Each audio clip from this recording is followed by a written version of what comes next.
Indeed. Welcome to this week's episode of Colonial Sports Center. I'm David Chmansky, and this is my co-anchor, Greg Sutton. So this week, David, it's an exciting show for everybody out there. Both men's and women's hockey teams started their season this year. It's in full swing. Both teams had 2 away games on the road. Right, the men's team played against Canisius, and the women's team traveled to Maine for their doubleheader. Absolutely.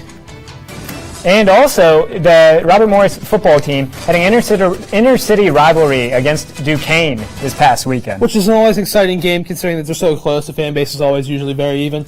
And an always anticipated event here at Robert Morris, Meet the Colonials, is up in the new rec center tonight. Right, and it's especially anticipated this year because there are 10 new players this season. Exactly. I mean, 5 of them are freshmen and 5 of them are transfers. So a lot of new faces for Colonials fans to get used to this year. And we're actually going to have one of the CSC correspondents down there, Logan Carney, who's going to sit down with one of the returning players, Captain Maddie McConnell, to talk about this season. Which is an exciting thing considering it is Meet the Colonials. That means basketball season is right around the corner for all Colonials fans.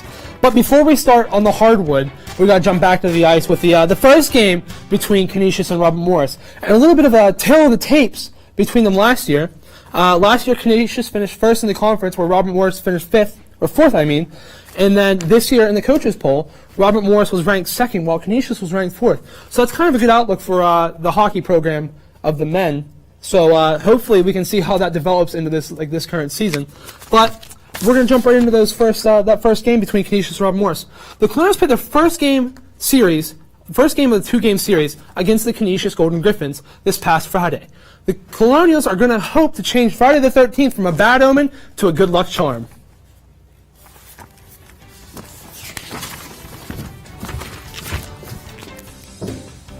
So we're going to start off here with a pass from Alex Tonge to Brady Ferguson, and Matthew Graham is going to poke it through the 5-hole, or just over the right side pad of the Canisius goalie to put the Colonials up 1-0. Here we're going to see it again. Matthew Graham working hard down low and being rewarded for such hard work. Next, we're going to jump to Ferguson, where he passes to Michael Loria.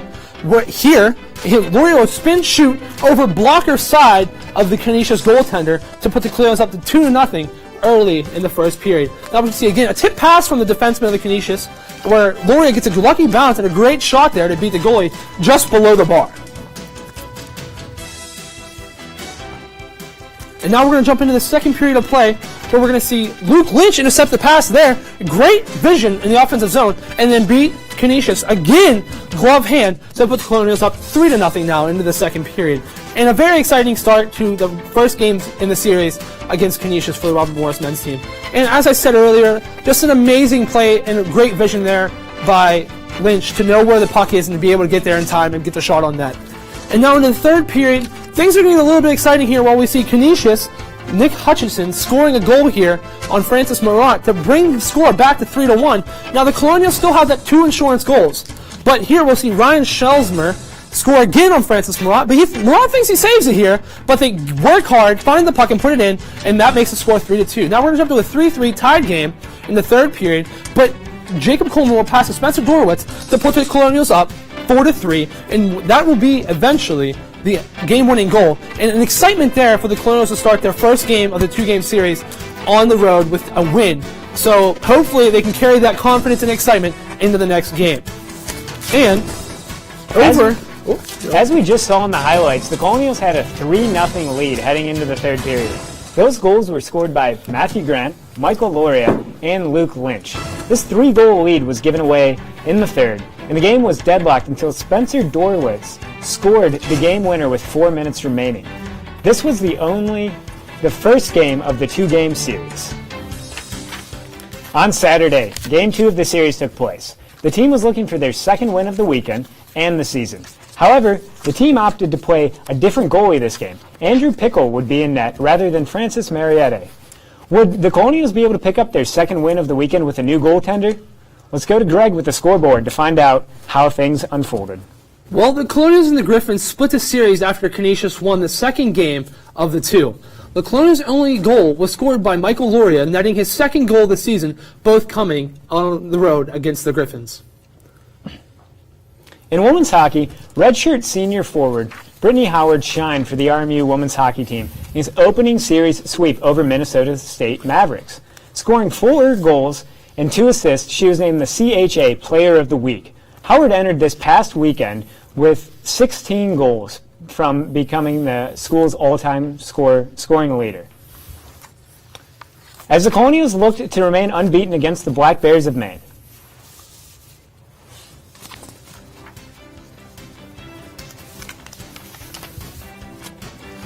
And here we go into these highlights. You're going to see a great defensive play here, Greg, by the Colonials, trying to keep Maine out of the net here in the second period. And this game was a defensive battle. You can see the score 0-0 right here, and it's going to stay that way until the third period, which we'll jump to now. And as we've seen there, it was just great defensive presence by the Colonials, keeping the puck away from the net tender there. Yep, and here we're going to get to see Amanda Pantaleo with her goal to put the Colonials up 1-0 early in the third. That defense paid off. And here, with about 10 minutes to go in the third, we're going to get to see one of the best players in college hockey, Brittany Howard, with the goal. She's scored in every single game this season, had a point recorded in every game this season. That's very exciting, knowing that she's from a school like Robert Morris. That's just a great confidence builder for the rest of the team. It is. Just incredible leadership. And here we're going to get to see Maine's solo goal, but it won't be enough, as they're going to end the game here on a 4-on-4 with Robert Morris winning 2-1. And after Maine brought the game down to the wire, the Colonials triumphed over the Black Bears 2-1. Brittany Howard added to her all-time scoring record by burying a biscuit 10 minutes into the period with assists from Maggie Legue and Amber Rene, and Amanda Pantaleo with Maggie Legue with her helper on the 1 minute into period number 3. Elijah Millen-Price held down the fort between the pipes with 15 saves. So, the women's hockey team won the first game of the series, but when we come back, we're going to see if they could complete the sweep. Absolutely. So don't worry, come back after the break and we'll have many more highlights for you then. Everything starts out small. The things that hurt us, they all start from somewhere.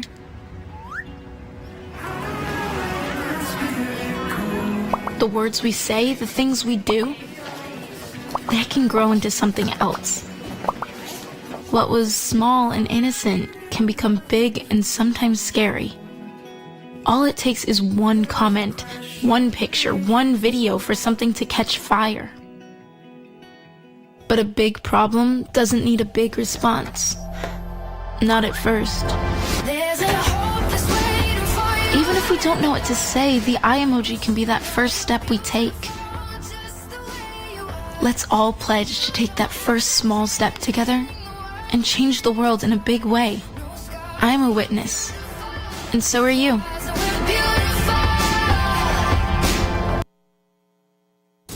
Oh, emojis! I thought the conversation just got dumber. Ugh, internet trolls, just ignore them. I like you just the way you are. I believe in you! She's a hugger. Give her a squeeze. How about the hand? Ah, there you go. Thanks, mate. You're killing it, Jane!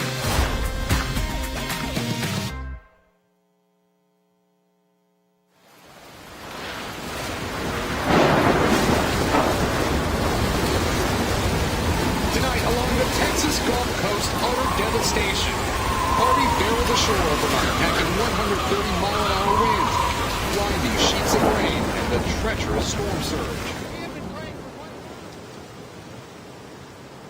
Harvey can't mess with Texas. So donate now to help make Texas whole again. And welcome back to this week's episode of Colonial Sports Center.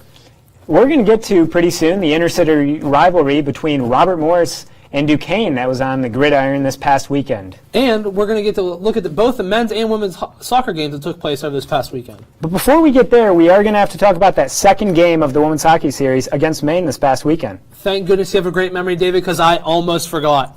So, after taking the win in the first of the two-game series, the Colonials look to remain undefeated in this young regular season. But the second game is always harder than the first when playing an opponent 2 days in a row. Would the Colonials be able to dig up another win? Or would the Maine Black Bears deliver the Colonials their first loss of the season? And now we're going to jump right into the highlights of the Colonials versus the Black Bears. Here we'll see the Colonials working down low, and they'll be rewarded with a goal or the Black Bears will be rewarded with a goal by Teresa Vanazova. And so, as the final horn sounded, the Colonials were delivered their first loss of the regular season. Despite the efforts of Brittany Howard and Jessica Gazzola, Brittany Howard had 13 shots on goal, tying the most shots on goal by a player since 2013, being outclassed Robert Morris in the 5-2 loss. The game was riddled with penalties from the puck drop, with both Maine and Robert Morris evenly splitting 18 penalties, with each getting 9 power play opportunities. The Colonials could not capitalize on the man advantage, going 0 for 9, while the Black Bears netted 2 with the 5-on-4 advantage.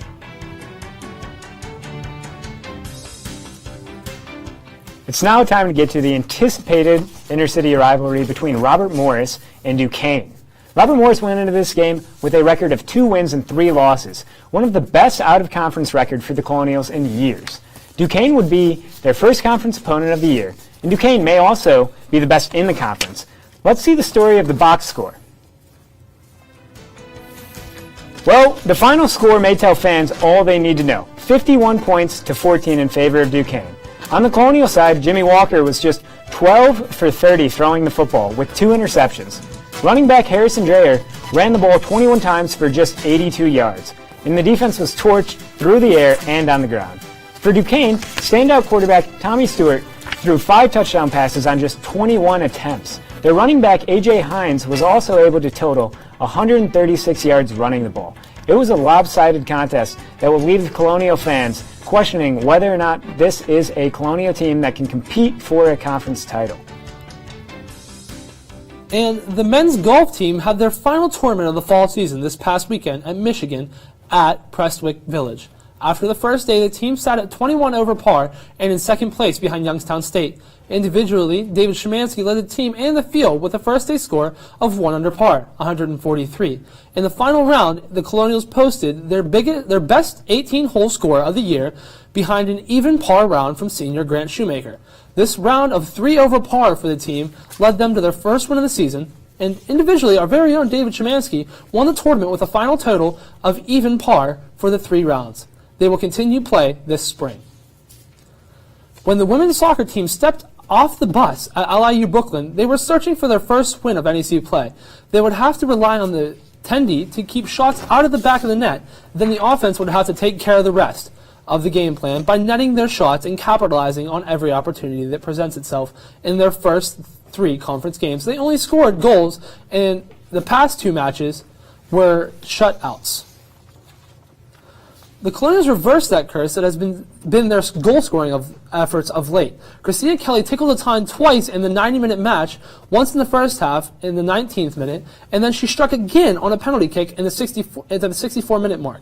Then the goaltender, Sydney Bruckner, stopped all 18 shots that she faced, putting up the goose egg to give the Colonials their first conference win of the season. Earlier, we showed the RMU women's soccer team snap their 6-game losing streak with a 2-0 win at LIU Brooklyn in a 17-game schedule. A 6-game losing streak does not bode well for any season. However, this past Sunday, they had a chance to string together consecutive wins for the first time all year when they paid a visit to Central Connecticut. And after failing to keep a clean sheet in any of their first 12 games, RMU goalkeeper Sydney Bruckner was looking to keep the record, the team's second in a row. To our root field in the New Britain, Connecticut, we go. And here we are with the highlights from that game.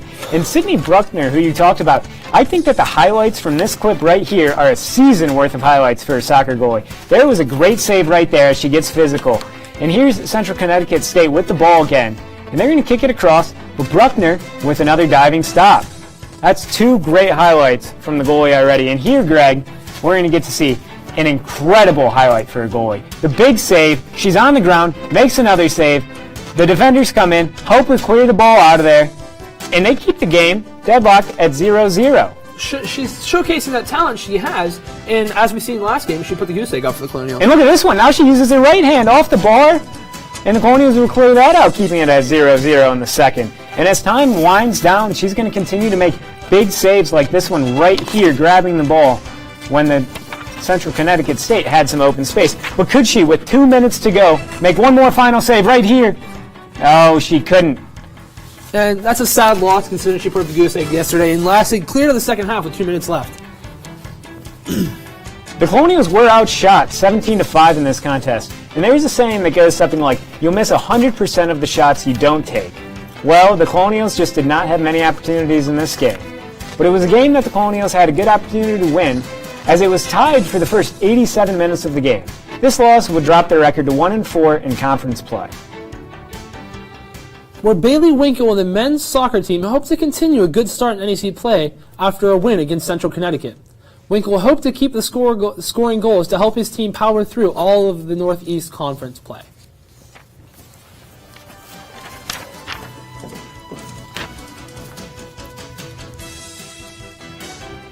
The first thing we'll see here is Bennett Jewell. He'll ball handle here a little bit towards the midfield. And a quick little pass here to Keen McIver. Keen McIver will kick a long lob pass to Bailey Winkle. And Bailey Winkle's a goal scorer. Whoa! Did you see him kick that ball over the goaltender's leg there? And then finish with a shot. That's just an amazing feat there by any forward. I mean, you get past the goal, you got a wide open net, but that was impressive to get there. Absolutely. In order for him to kick the ball up over the goalkeeper's legs, that's an amazing feat for a forward. And that just shows how good Bailey Winkle has been this season. And now we're going to see the Colonials try to score again. We're going to see a quick pass to the front. This time, the goalkeeper will get in the way and redirect the shot out of bounds. And here we'll see it again, where it's a quick pass and another quick shot, but he couldn't quite get the shot off due to the goaltender's leg. Now a corner kick from Bryant, and it'll curve, and a header will keep it out of the net. A little help with a defender there from Winter Fondy. And now another sliding kick, which has been really popular in this game so far to keep it tied at 1. Now Bryant working down low and hard. They'll put a long pass in the middle. Everybody jumps, but Winter Fondy gets there first, just like a wide receiver in the NFL. And this game will end up being tied at 1 after this last-ditch effort from the Colonials with a save from the Bryant goaltender. All of the action was postponed to the second 45 minutes of the game. The Colonials started off the scoring with a goal by Bailey Winkle, his 8th goal of the season. But Bryant countered with a goal in the final 20 minutes of play. It would go into overtime, but ended in a draw. Robert Morris now sits at 1-0-1 on the season. So, and now the standings for the soccer is a whole new story. But that's for another episode. So, we're going to cut real quick to Logan Carney up at the new rec center with me to Colonials. He's going to have a much anticipated interview with Matty McConnell later on.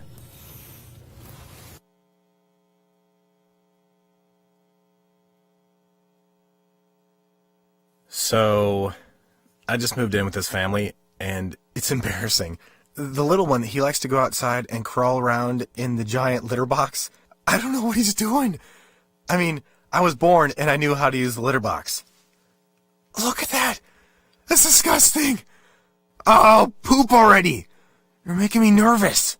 Oh, okay, I can't look at this anymore. I really hope he grows out of this, for his sake. You know what, guys?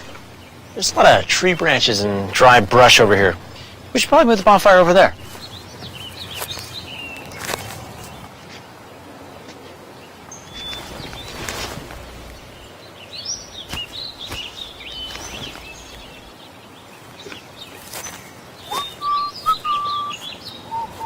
I'm guessing Smokey liked that idea.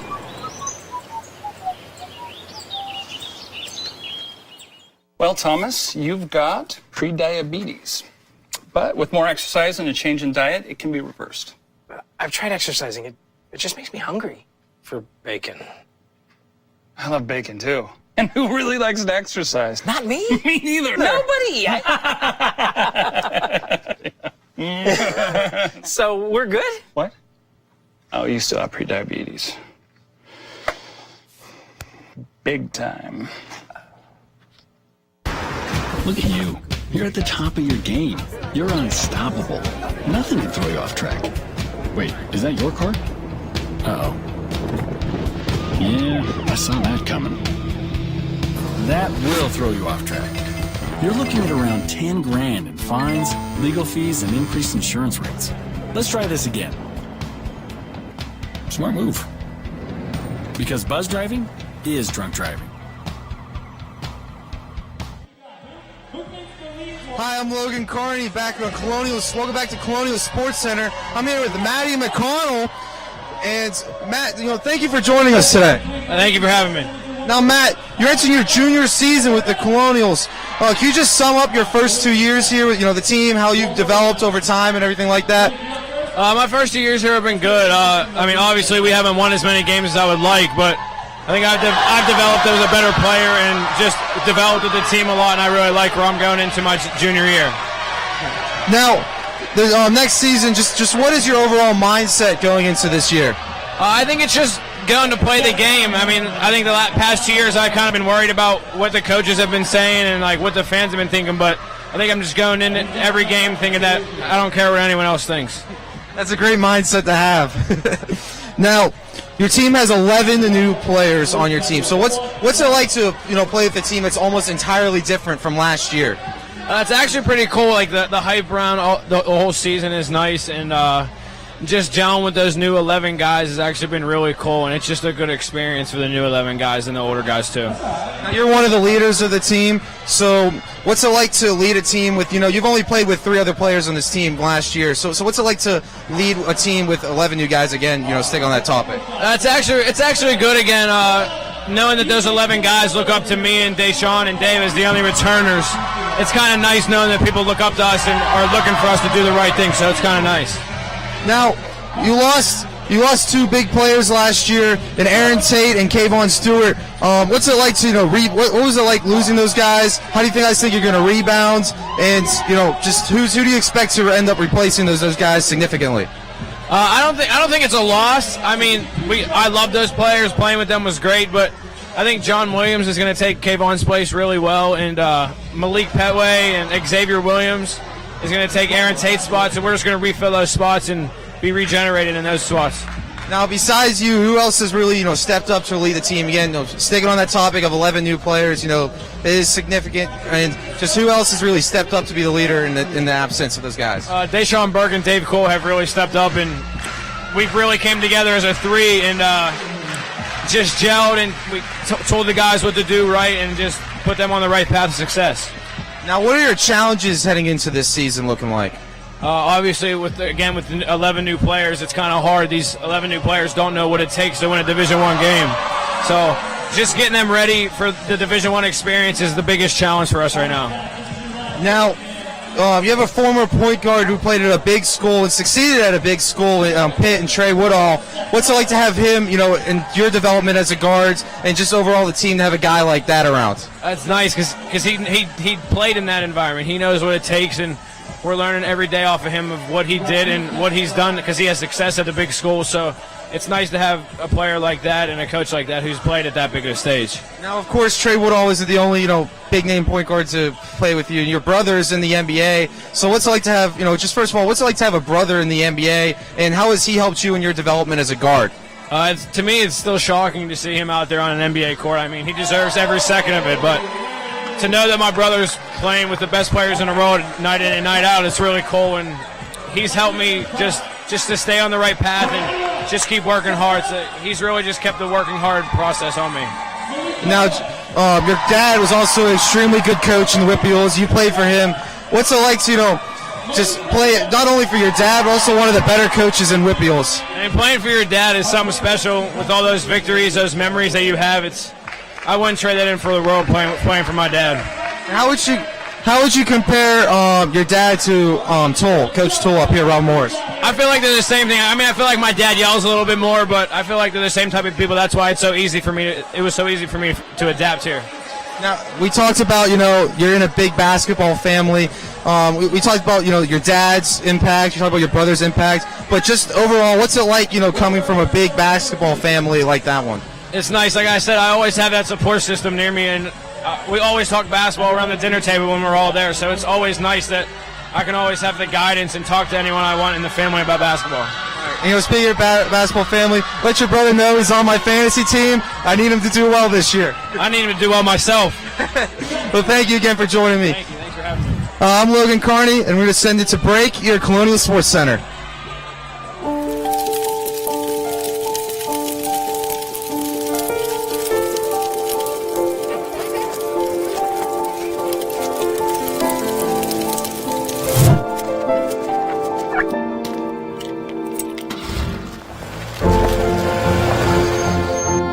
Did you know parking over tall, dry grass can spark a wildfire?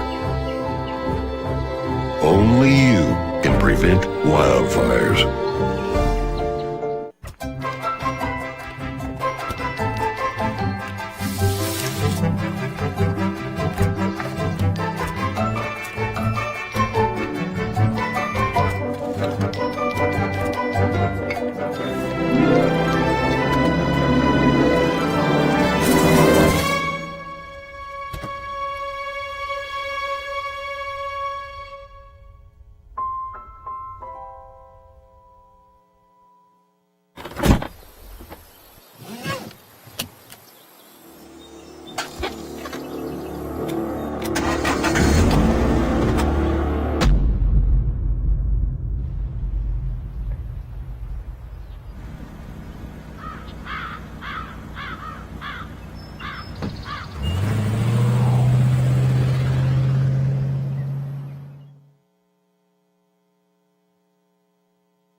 Adventure can be found anywhere, but the best place to start is in the forest. I spy something beginning with S. Snow. No. Snow-covered trees. Nothing to do with snow. Head outside to discover incredible animals and beautiful plants that come together to create an unforgettable adventure. Wow. So grab your loved ones. Don't even. And explore a world of possibilities. Come on, this way. Visit discovertheforest.org to find the closest forest or park to you.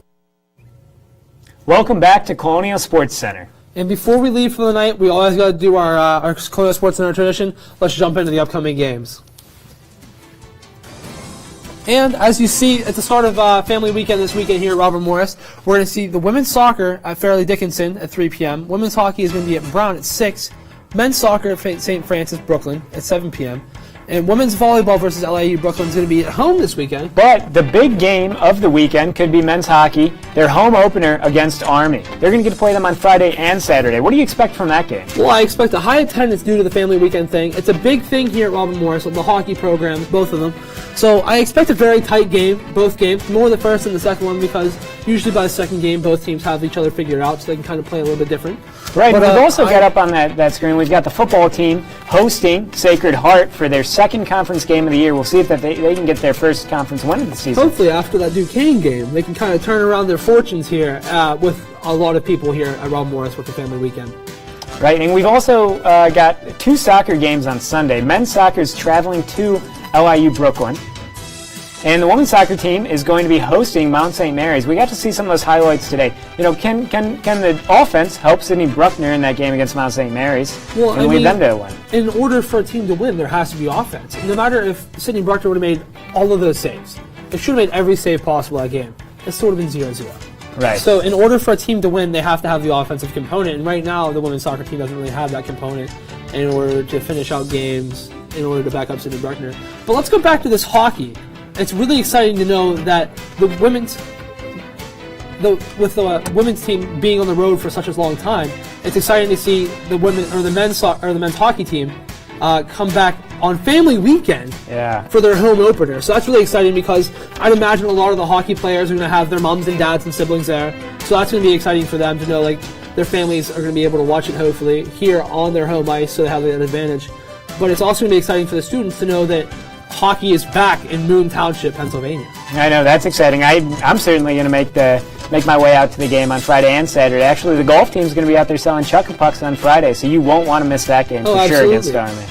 So, like we were saying, though, it's going to be exciting because it is their home opener.